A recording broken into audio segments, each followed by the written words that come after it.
नमस्कार मित्रांनो. तर आपण आलोय पाटावरती आणि बघू शकता एक पाठीमागं हे पाटाचे दरवाजे आहेत. माजलगावच्या धरणामध्ये पाटामार्फत पाणी सोडलं जातं. पाठीमागं बघू शकता की पूर्ण पाट तुंबलेला आहे, कारण की माजलगावचा डॅमच हा खूप भरलेला आहे बघा. तर बघा पाठीमागं तुम्हाला दाखवतो मी, हे दरवाजे आहेत इथे.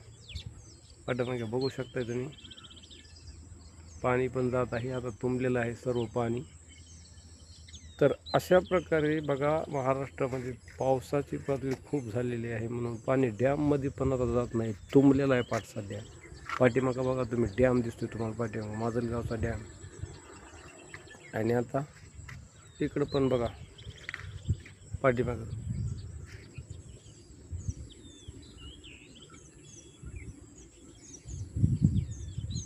तर अशा प्रकारे पाटाचं पाणी डॅममध्ये, हे दरवाजे आपण बघू शकताय, दाखवतो मी तुम्हाला.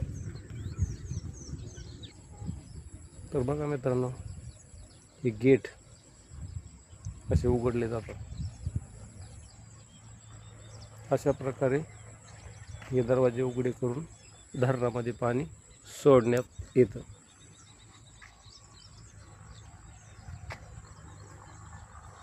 तुम्हाला मी पाठीमागचा सगळा भाग दाखवतो मी मागच्या कॅमेऱ्याने.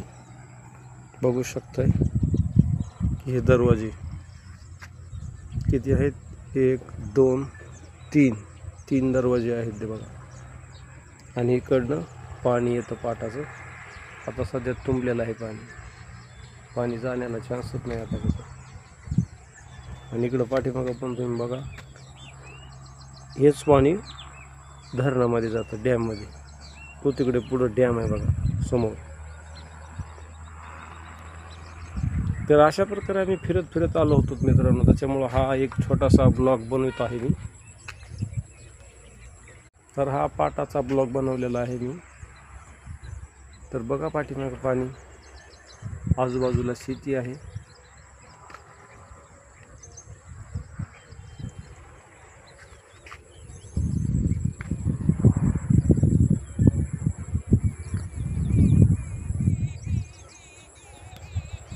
तर पहा पाठीमागं पाटाचं पाणी, डॅमचं पाणी, आजूबाजूची हिरवीगार शेती वगैरे, असं निसर्गरम्य वातावरण तुम्हाला आज ब्लॉगमार्फत मी दाखवत आहे. वरती पण बघू शकताय, आभाळ आलेलंच आहे. तर फिरत आल्यानंतर चला मनात विचार आला की हा छोटासा ब्लॉग बनवू शकतोय आपण. तर अशा प्रकारे मी हा ब्लॉग छोटासा शूट केलेला आहे, यूट्यूबला अपलोड करणार आहे लवकरच.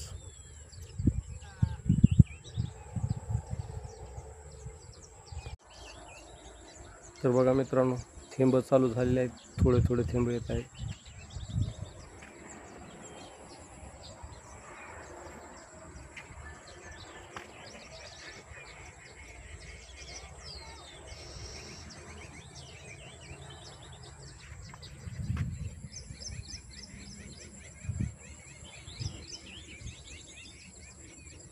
बघा मित्रांनो, हे दरवाजे आहेत वरती. आपण तिथं जाऊन शूट केला होता. आता नंतर खाली आलो आहे 2 मिनटं. बघू शकताय पाटाच्या पाण्यामध्ये मासे पण आहेत.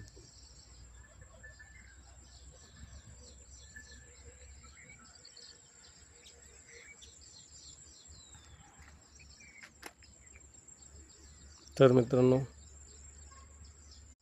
तर अशा प्रकारे मित्रांनो हा ब्लॉग छोटासा केलेला आहे मी.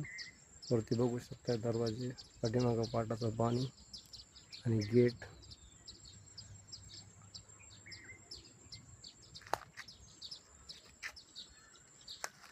तर हा ब्लॉग आवडल्यास नक्कीच चॅनलला लाईक करा, कमेंट करा, इतरांना पण शेअर करा.